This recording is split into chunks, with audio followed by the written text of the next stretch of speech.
Admiral Zethkari stood on the bridge of his flagship, watching the blue planet grow larger on the main screen. 10,000 warships stretched out behind him in perfect formation. Each ship carried enough firepower to crack a moon. Together, they could turn entire worlds into dust dot. This was the largest fleet the Galactic Dominion had ever assembled. Zethkari had commanded it for 30 years, conquering world after world. 847 planets had surrendered when they saw his ships arrive. Not one had dared to fight back. Today would be number 848. "Sir, we have completed our scans," reported his science officer, a thin creature with blue skin and 4 eyes. "The third planet shows signs of primitive civilization. They have nuclear weapons and basic spaceflight. Nothing that could threaten us." Zethkari nodded. It was always the same. These young species thought they were so advanced when they split atoms and launched metal tubes into space. They had no idea what real power looked like. "What is their population?" he asked. "Approximately 8 billion beings, sir. They call themselves humans. They live on most of the planet's land masses." 8 billion. That was quite large for a primitive world. Most species only had a few million when the Dominion found them. But it did not matter. Large or small, they all surrendered in the end. "Prepare the standard ultimatum broadcast," Zethkari ordered. "All frequencies." The communications officer, a reptilian being with green scales, worked at his console. "Ready, sir." Zethkari straightened his uniform and walked to the center of the bridge. He had given this speech so many times he could recite it in his sleep. The words were always the same, translated into whatever language the primitive species used. "Begin transmission." The red recording light appeared on his console. Zethkari looked directly into the camera with cold, dark eyes. "Inhabitants of the third planet, you will listen and obey. I am Admiral Zethkari of the Galactic Dominion Fleet. You are now facing 10,000 warships, each more powerful than anything your species has ever built." He paused, letting the words sink in. This was usually when the fear started. When primitive governments began to panic and argue among themselves. You have one choice, and one choice only. Surrender immediately and accept Dominion rule, or be destroyed. You have 6 of your hours to decide. Any attempt to resist will result in the complete destruction of your world. Zethkari gestured, and the transmission ended. He turned to his tactical officer, a tall being with gray skin and no hair. "How long until they respond?" he asked. "Based on previous encounters, sir, I estimate 2 to 3 hours. First they will deny we exist, then they will panic, then they will try to organize some kind of defense. Finally, they will realize how hopeless their situation is and surrender." It was always the same pattern. Zethkari had seen it hundreds of times. Fear was a powerful weapon, often more effective than actual guns. "Sir." The communications officer suddenly sat up straight. "We are receiving a response." Zethkari frowned. That was impossibly fast. Most species needed at least an hour just to confirm the transmission was real.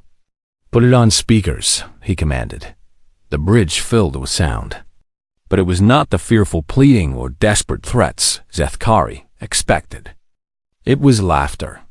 Loud, joyful, human laughter that seemed to go on forever. The Admiral stared at the speakers in confusion. "What is this? Some kind of distress signal?" The communications officer checked his instruments. "No, sir. It appears to be." Genuine amusement. The laughter finally stopped, replaced by a cheerful human voice speaking in their primary language. The universal translator quickly converted it. "Oh wow, this is amazing. 10,000 ships? That's incredible. Welcome to Earth. We are so excited to meet you. This is the best day in human history." Zethkari blinked. In 3 decades of conquest, No one had ever called his arrival the best day in their history.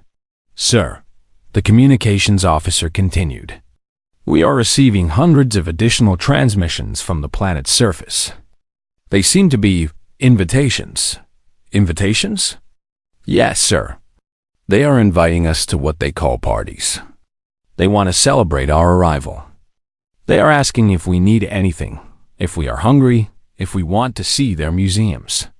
The tactical officer looked up from his console.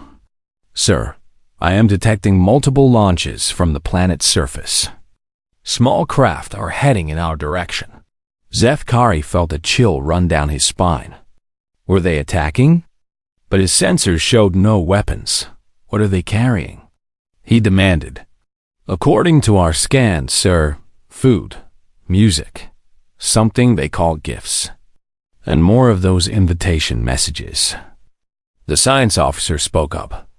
Admiral, I am reading massive electromagnetic activity across their planet.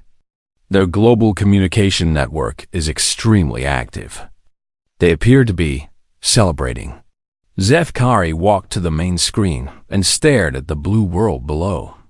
In all his years of conquest, he had never encountered anything like this. Species were supposed to be afraid. They were supposed to beg for mercy or threaten revenge. They were not supposed to throw parties. Sir, the communications officer said nervously, they are asking if we would like to try something called coffee. They say it is delicious and will help us stay alert during our long journey. The admiral turned to his science officer. Run a full psychological profile on this species. I want to know if they are suffering from some kind of mental disorder. Already running, sir. Initial results show they are completely sane. They appear to be genuinely excited about making contact with alien life. Another burst of laughter came through the speakers, followed by what sounded like music. Happy, energetic music that made several crew members on the bridge start moving their heads to the rhythm. Turn that off, Zefkari snapped, but the damage was done. He could see his crew exchanging glances, small smiles appearing on their faces. The human's infectious joy was spreading through his ship. The communications officer raised his hand. Sir, they are asking if we would like to attend something called a welcome party. They have prepared food from all over their planet. They want to show us their art and music. They are asking about our culture and our journey. Zefkari sat down heavily in his command chair. In 847 previous conquests, he had never once been asked about his journey. No one had ever offered him food or wanted to show him art. Sir? His tactical officer asked. What are your orders? The admiral stared at the blue planet that refused to be afraid of him. The planet full of beings who wanted to be his friends instead of his subjects. For the first time in 30 years, Admiral Zefkari had absolutely no idea what to do next. Captain Sarah Chun floated in the observation deck of Luna Station, watching Earth through the massive windows. The planet looked the same as always, but everything had changed in the past 6 hours. Humanity was no longer alone in the universe. Captain, her aide called from behind her. The latest reports are coming in from around the globe. Sarah turned away from the window. As Earth's defense coordinator, she had expected to spend this day coordinating humanity's last desperate defense against alien invaders. Instead, she was coordinating the largest welcome party in human history. What's the status, Marcus? Lieutenant Marcus Webb pulled up a holographic display showing Earth and the surrounding space. Ma'am, it's incredible. Instead of panic, we have celebration. Every major city is throwing street parties. The global communications network crashed twice from all the messages people are trying to send to the aliens. Sarah smiled. It was so perfectly human. First contact with an alien invasion fleet, and people were posting selfies with the alien ships in the background. What about the governments? She asked. The emergency council met for about 10 minutes. Marcus replied with a grin. President Martinez suggested we surrender immediately. Prime Minister Singh laughed so hard she fell off her chair. Chancellor Weber asked if we could invite the aliens to the Global Arts Festival next month. Sarah shook her head in amazement. When she had received her orders this morning, she thought she would be preparing Earth's defenses for a hopeless battle. Instead, her biggest challenge was organizing transportation for all the humans who wanted to visit the alien fleet. How many civilian ships have launched? She asked. Marcus checked his display. 317 so far, with more launching every hour. Everything from luxury yachts to cargo haulers. The aliens don't seem to know what to do with them. Sarah looked back toward Earth's orbital space, where hundreds of small human ships were approaching the massive alien fleet. Each one carried gifts, food, music, and very excited humans who wanted to meet their new galactic neighbors. Any response from the alien admiral? She asked. Radio silence for the past 2 hours, Marcus replied. But our long-range sensors show a lot of activity on their ships. Internal communications are through the roof. We think they're arguing among themselves. Sarah laughed. She could only imagine what those conversations were like. The aliens had probably conquered hundreds of worlds, and every time it went the same way. Fear, surrender, occupation. But humans had thrown their entire playbook out the window in the first 5 minutes. Captain, Ensign Rodriguez called from the communication station. We have incoming ships from the alien fleet. 3 vessels, approaching slowly. Sarah felt her heart race. Are they attacking? No, ma'am. They're transmitting on diplomatic frequencies. It looks like they want to talk. Patch me through to Earth Command, Sarah ordered. And prepare the main docking bay for visitors. Within minutes, Sarah was standing in Luna Station's largest docking bay, watching 3 sleek alien ships settle onto the deck. They were beautiful, made of some kind of dark metal that seemed to absorb light. Much more elegant than human ships. The airlocks opened, and Sarah got her first look at actual aliens. They were taller than humans, with gray skin and large dark eyes. They moved carefully, like they expected danger at any moment. The lead alien stepped forward and spoke through a translation device. I am Commander Vexilon of the Galactic Dominion Fleet. I have been sent to accept your surrender. Sarah bit back a laugh. Behind the alien delegation, she could see human civilians gathering in the observation areas, taking pictures and waving enthusiastically. Several were holding up signs that said, "Welcome to Earth." And we come in friendship. Commander Vexilon, Sarah said formally. I am Captain Sarah Chun, Earth Defense Coordinator. On behalf of humanity, welcome to our solar system. We are honored to meet you. The alien looked confused. You are honored? We are here to conquer your world. Yes, we heard your message, Sarah replied cheerfully. Very dramatic. We were impressed by the size of your fleet. 10,000 ships. That must have taken incredible organization and planning. We would love to hear about your journey. Commander Vexilon stared at her. His dark eyes seemed to be trying to process something that did not make sense. You do not understand, he said slowly. We have weapons that can destroy your entire planet. Your people should be terrified. Sarah nodded. Oh, we understand perfectly. Your technology is clearly far advanced beyond ours. That's what makes this so exciting. Think of everything we can learn from each other.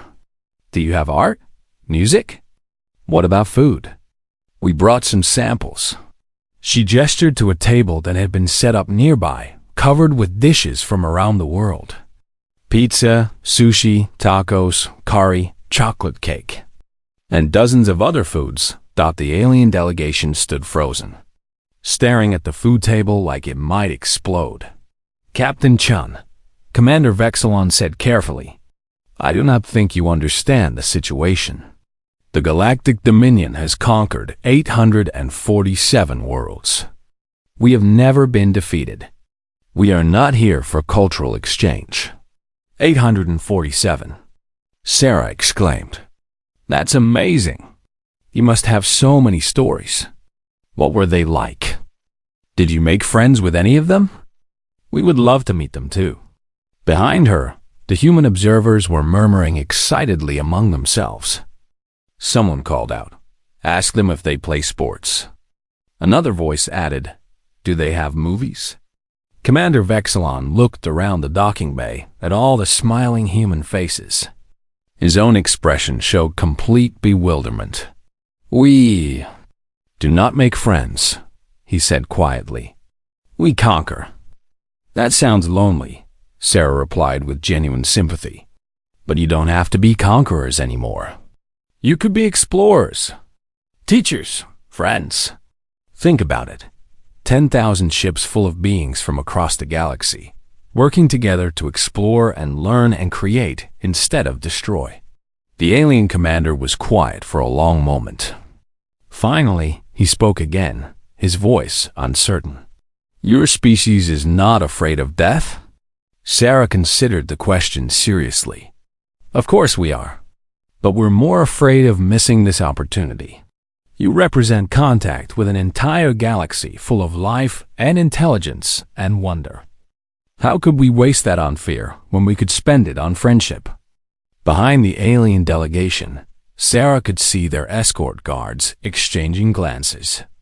One of them was staring at the food table with obvious curiosity. "Commander," Sarah said gently, "why don't you try some of our food while we talk? We have thousands of years of culinary tradition from all over our world, and we would love to hear about your cultures too." Commander Vexilon looked back at his guards, then at the eager human faces, then at the table full of strange earth foods.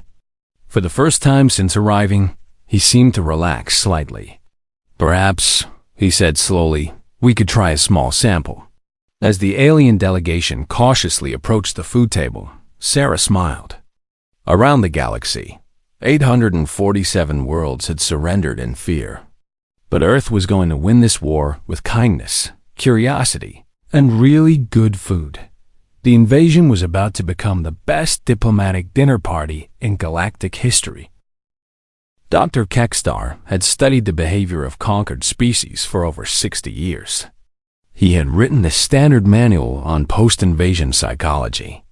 He understood fear, despair, anger, and eventually acceptance. But what he was observing from the humans made no sense at all. He stood in his laboratory aboard the flagship, surrounded by screens showing data from across the fleet. Every monitor displayed the same impossible information. Instead of breaking down under the threat of conquest, human society was becoming more organized and more joyful by the hour. "Computer, show me the global communication analysis," he commanded. The main screen filled with a web of light representing human electronic communications. It should have shown chaos, panic, desperate military coordination.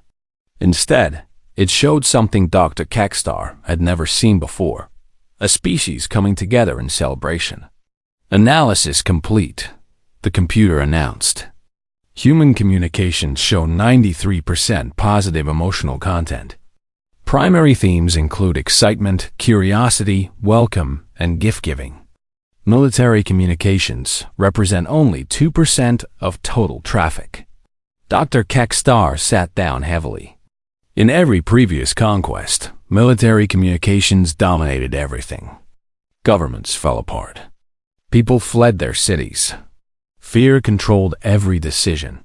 But the humans were posting pictures of his fleet on their social networks, writing songs about first contact, and organizing cultural exchange programs. "Sir?" His assistant, a young researcher named Pelton, entered the laboratory. "Admiral Zefkari has requested your presence at the diplomatic meeting." Dr. Kekstar nodded and followed Pelton through the ship's corridors. As they walked, he noticed something troubling. Crew members were gathered in small groups, talking quietly among themselves. Some were even smiling. When they reached the main diplomatic chamber, Dr. Kekstar was amazed by what he saw. The sterile military briefing room had been transformed. Humans had somehow convinced the admiral to allow them to bring decorations, colorful banners, flowering plants, and tables covered with strange earth foods. Admiral Zethkari sat at the head of a long table, looking deeply uncomfortable. Across from him sat three humans: Ambassador Maria Rodriguez, Captain Sarah Chun, and someone introduced as Dr. James Park, a xenobiologist. Dr. Kekstar, the admiral said with obvious relief. Please explain to our guests why their behavior is inappropriate. Ambassador Rodriguez turned to Dr. Kekstar with a bright smile. Oh, you must be their psychologist. How wonderful.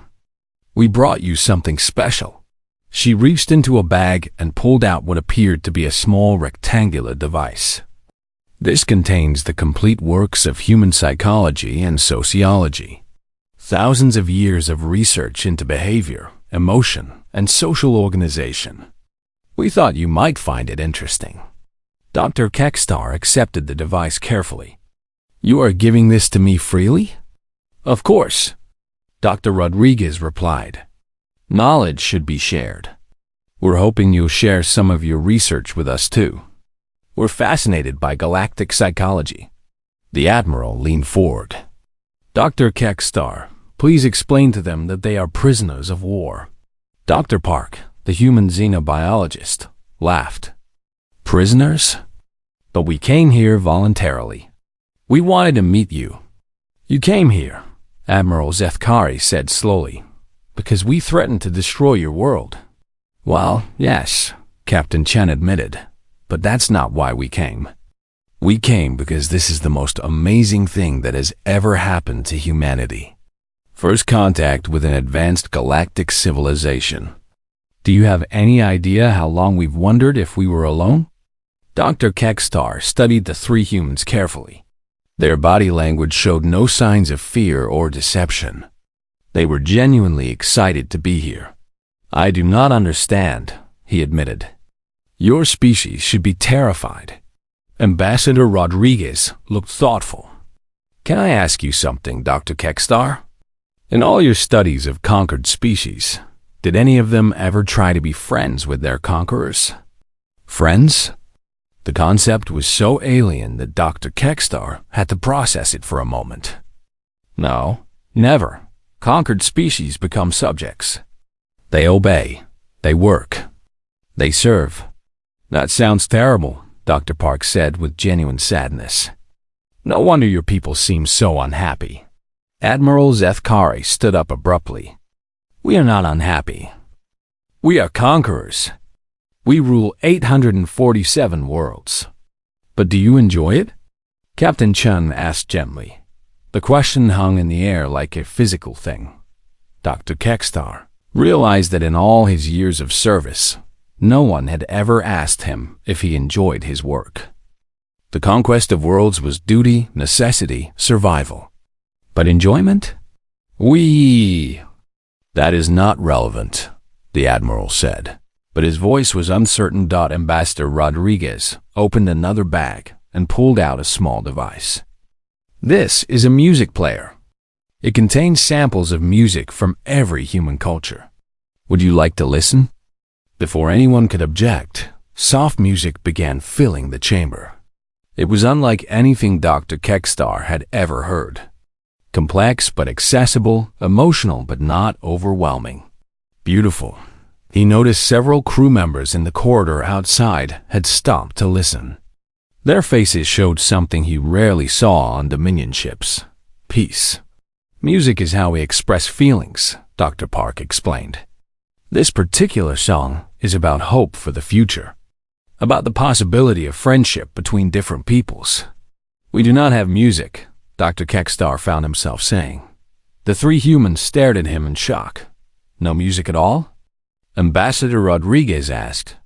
Art serves no military purpose, Admiral Zethkari said stiffly. But what do you do for happiness? Captain Chun asked another question that had never been asked before. Dr. Kekstar tried to remember the last time he had felt truly happy. It had been A very long time. We find satisfaction in victory, he said. But the words sounded hollow even to him. Dr. Park leaned forward. What if victory could be something different? What if instead of conquering worlds, you could discover them? Instead of ruling people, you could learn from them? The music continued to play, and Dr. Kekstar noticed that Admiral Zethkari was unconsciously moving his head to the rhythm. The Admiral caught himself and stopped immediately. Impossible, Zethkari said. The Dominion exists to expand, to conquer. It is our nature. Maybe it was your nature, Ambassador Rodriguez said gently, but nature can change. Evolution isn't just biological. Cultures can evolve too. She stood up and walked to the window that showed the Earth below. Look at that world, Admiral. 4 billion years ago, it was a ball of molten rock. Life began in tiny pools of water. Those first cells could never have imagined the complexity of what life would become. Dr. Kekstar followed her gaze. The blue world did look peaceful from this distance. Beautiful even. Your dominion could evolve too, Captain Chung continued. Instead of an empire of conquest, it could become an alliance of cooperation. 10,000 ships exploring the galaxy together, sharing discoveries, creating new art and music and knowledge. The music reached a crescendo, and for a moment, Dr. Kekstar could almost imagine it. Ships full of researchers instead of soldiers. Worlds joining the Dominion voluntarily. The joy of discovery instead of the grim satisfaction of victory. Sir, came a voice from the chamber's communication system. This is Commander Vorthak. We have a situation in the lower decks. Admiral Zethkari activated the communicator. What kind of situation? Well, sir, it appears that some of the crew are socializing with the human visitors who came aboard. They are teaching our people something called games and sharing what they call stories. Through the window, Dr. Kekstar could see more human ships approaching the fleet. Each one carrying more gifts, more food. More humans eager to make friends with their would-be conquerors. The invasion was becoming something the Galactic Dominion had never experienced before, a party. And despite himself, Dr. Kekstar found that he was curious to see what would happen next. Commander Vorthak had been head of fleet security for 15 years. He had dealt with riots, mutinies, sabotage, and every kind of military crisis imaginable. But nothing in his training had prepared him for what was happening to his fleet now. He walked through the corridors of Battleship Section 7, carrying his daily security report. What he saw made him question his own sanity. In Recreation Bay 3, a group of Dominion soldiers sat in a circle with human visitors, listening to something called stories. The humans were describing adventures from their homeworld, and his soldiers were laughing. Dominion soldiers did not laugh. In Mess Hall 2. Human cultural exchange officers were teaching his crew to prepare something called pizza. The smell was incredible, and Vorthak's own stomach betrayed him by growling with hunger. In Cargo Bay 5. The most disturbing scene of all. His weapons specialists were showing human engineers their plasma cannons, not as threats, but as examples of Dominion technology. The humans were genuinely impressed and asking thoughtful technical questions. Commander Vorthak called Sergeant Next Hall from down the corridor. You must see this. Vorthak followed the sergeant to Observation Deck 4, where a crowd had gathered around the main viewing portal. Through the transparent metal, they could see Earth in all its blue and green glory. What am I looking at? Vorthak demanded. Sir, the humans have organized what they call a light show for us, Sergeant Nextil explained, barely containing his excitement. Watch the night side of their planet. As Vorthak watched, patterns of light began appearing across Earth's darkened surface. Cities coordinating their illumination to spell out messages visible from space. Welcome appeared across the continent the humans called North America. Friends lit up over Europe. Peace glowed over Asia. The crew members pressed against the viewing portal, staring in wonder. Many had never seen a world that was not burning or surrendering. The sight of an entire planet working together to welcome them was overwhelming. "Sir," Sergeant Nextel said quietly, "is it true that we are going to destroy this world?" Vorthak felt ice in his veins. His soldiers were supposed to follow orders without question. They were not supposed to care about enemy planets. "Those are Admiral Zethkari's decisions to make," he replied carefully. "But sir," another soldier spoke up, "they're not acting like enemies." Vorthak activated his communicator. "All senior staff, report to Conference Room 1 immediately." 20 minutes later, Vorthak sat at a table with his department heads, trying to understand how his perfectly disciplined fleet was falling apart through kindness.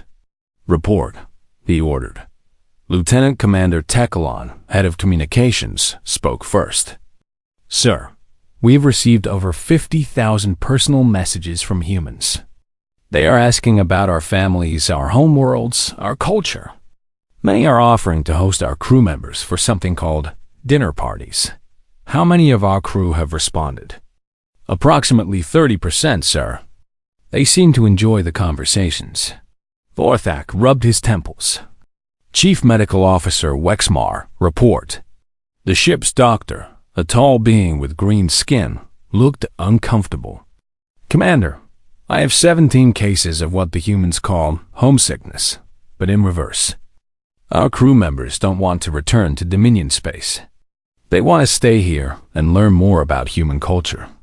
"Engineering Chief Jordan?" The chief engineer, covered in gray fur, shifted nervously. "Sir, the human engineers have been sharing their technical knowledge freely. They have shown us more efficient reactor designs and asked nothing in return. Some of my staff are questioning why we maintain weapons instead of exploration equipment." This was a disaster. Vorthak had lost control of his fleet not through force, but through friendship. "Sir," came a voice from the communication system. "Commander Vorthak to the bridge immediately. Priority 1. Vorthak left his staff and rushed to the bridge, where Admiral Zethkari was staring at tactical displays with obvious distress. "Admiral?" Vorthak asked. "Commander, I need you to prepare the fleet for orbital bombardment of the human planet." Vorthak felt his heart stop. "Sir, this situation has gone too far," Admiral Zethkari said grimly. "The crew is becoming emotionally compromised. We must complete our mission and restore military discipline." "Yes, sir," Vorthak replied, but his voice cracked slightly. "I'll issue the orders immediately." He activated the fleet-wide communication system and began broadcasting the preparatory orders. As he spoke, he watched the tactical displays show his ships beginning to move into bombardment formation. But something was wrong. Ships were not responding correctly. Some weren't moving at all. "Battleship Gregstar, report your status," he ordered. "Commander," came the reply. "We are experiencing technical difficulties with our weapon systems." "Destroyer Wing 7. Report. Sir, our targeting computers seem to be malfunctioning. Cruiser Squadron 3? We're having problems with our main guns, sir. They won't charge properly." Admiral Zethkari turned to Vorthak with fury in his eyes. "What is happening to my fleet?" Vorthak checked the diagnostic systems. All weapons show green status. No technical problems anywhere. Which meant only one thing. "Sir," he said quietly, "our weapons crews are refusing to follow orders." "What?" "They won't fire on Earth, Admiral. They have made friends with the humans." Admiral Zethkari sat down heavily in his command chair. For the first time since Vorthak had known him, the Admiral looked old and tired. "How many ships?" Zethkari asked. Vorthak checked his tactical display. "Approximately 7,000, sir. The rest are reporting various equipment malfunctions, but I suspect they're all refusing." "Yes, sir." Admiral Zefkari stared at the beautiful blue world on his main screen. The world that had conquered his entire fleet without firing a single shot. "Commander," he said finally, "have you ever wondered what it would be like to have friends instead of subjects?" Vorthak thought about the laughter he had heard in the recreation base. The joy on his crew members' faces as they shared meals with humans. The wonder in their eyes as they looked at Earth's light show. "Yes, sir," he admitted. "I think about it more every day." "So do I," Admiral Zefkari said quietly. "So do I." On the main screen, more human ships were approaching the fleet. Each one carried more gifts, more music, more people eager to welcome the Dominion to their corner of the galaxy. The greatest invasion fleet in galactic history had been defeated by the simple human belief that strangers could become friends. And slowly, impossibly, Admiral Zefkari found himself beginning to believe it too. 6 months after the day that was supposed to be Earth's conquest, Admiral Zefkari stood before the Galactic Council wearing something he never thought he would own. A bright Hawaiian shirt covered in small pictures of surfboards and palm trees. It had been a gift from his human friend Marcus, who insisted that all important speeches should be given in comfortable clothing. The council chamber was the most formal place in the galaxy, where representatives from 1,000 worlds gathered to make decisions that affected trillions of beings. Zefkari had stood here before to report his victories. Today, he was here to explain his defeat. But as he looked out at the assembled aliens, he realized something had changed. Many of them were wearing small items of human clothing, colorful scarves, interesting hats, jewelry made of Earth materials. Even in the 6 months since humanity had joined the galactic community, their influence was spreading. "Honored counselors," Zefkari began, his voice carrying across the vast chamber. "I stand before you today to report on the mission to conquer the world called Earth." The chamber fell silent. Every being present knew that Zefkari commanded the most powerful fleet in galactic history. His victories were legendary. "The mission," he continued, "was a complete failure." Gasps echoed through the chamber. Council leader Vextharn, an ancient being with purple skin and 6 arms, leaned forward in his chair. "Admiral, please explain. Did the humans possess superior weapons? Advanced defenses?" Zefkari smiled, an expression that felt natural now but would have been impossible 6 months ago. "No, Counselor. The humans defeated us with something far more powerful than weapons. They defeated us with friendship." The chamber erupted in confused whispers. Zefkari waited for quiet before continuing. "When we arrived at Earth, the humans did something no species in our 847 previous conquests had ever done. They welcomed us. They invited us to parties. They offered us food. They shared their culture. They treated our invasion fleet like honored guests." Counselor Mexron, a tall being with crystalline skin, spoke up. "Surely this was a trick. Some kind of psychological warfare?" "That's what I thought at first," Zefkari admitted. "But I have spent 6 months among the humans. I have seen their kindness every day. It is not a trick or a strategy. It is simply who they are."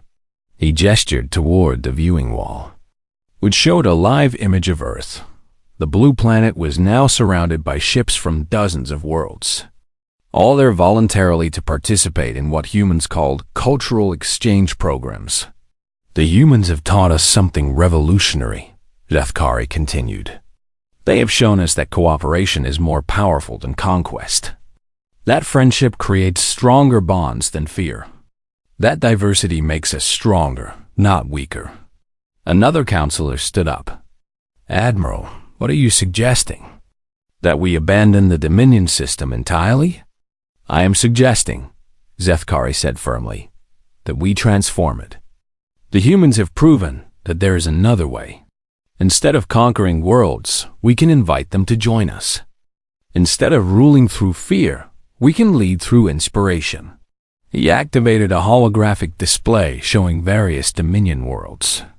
In the past 6 months, 17 worlds have declared independence from Dominion rule, but 12 of them have requested to join what the humans call a Galactic Alliance, a voluntary confederation based on mutual benefit and shared values.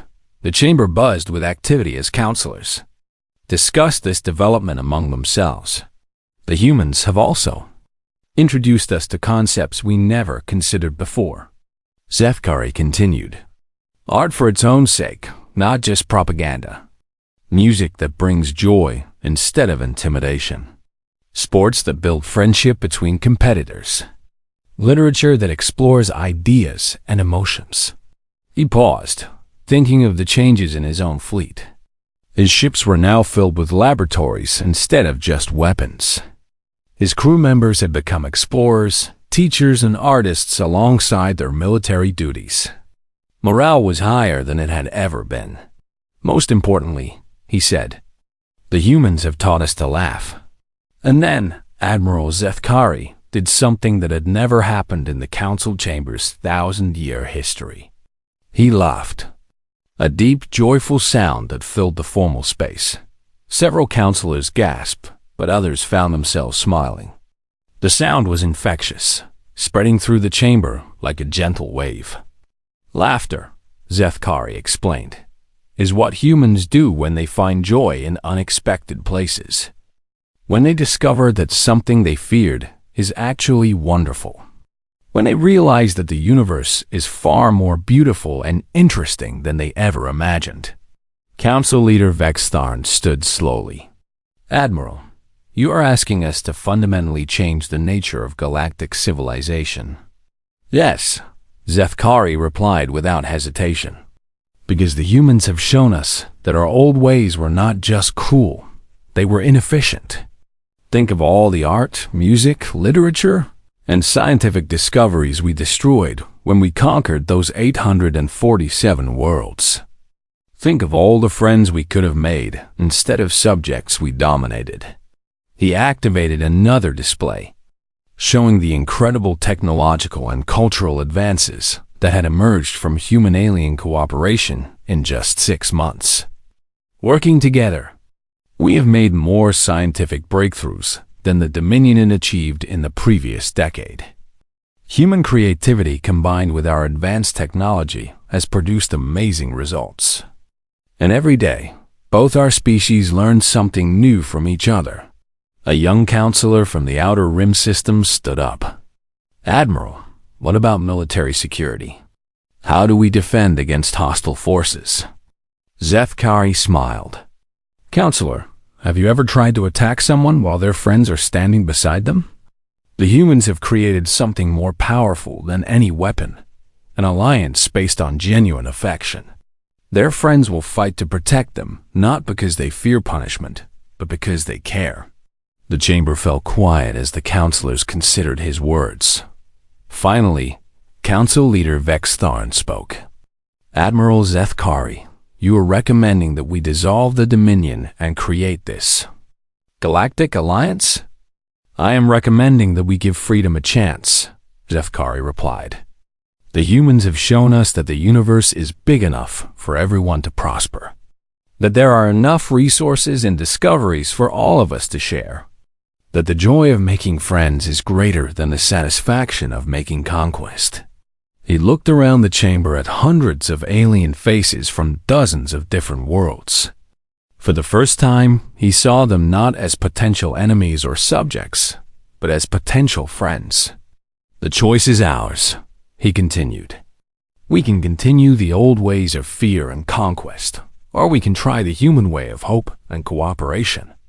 We can rule through force, or we can lead through friendship. As if summoned by his words, the chamber's communication system activated. A cheerful human voice filled the space. Hello, everyone. This is Captain Sarah Chung calling from Luna Station. We hope your meeting is going well. We've prepared a welcome celebration for any counselors who would like to visit Earth. We have food, music, and thousands of people excited to meet you. The chamber erupted in surprised laughter. Even in their most formal governmental proceedings, the humans found ways to extend friendship. Council leader Vex Tharn looked around at his fellow counselors, many of whom were now openly smiling, all in favor of sending a delegation to Earth for this celebration. He asked. Nearly every hand in the chamber rose. As Admiral Zethkari watched the Galactic Council vote to embrace friendship over fear. He thought about how much had changed since that first day when humanity had laughed at his invasion fleet. But humans had been right. Laughter really was the most powerful force in the universe, because when you could laugh with someone, they stopped being a stranger and became a friend. And friends could change the galaxy.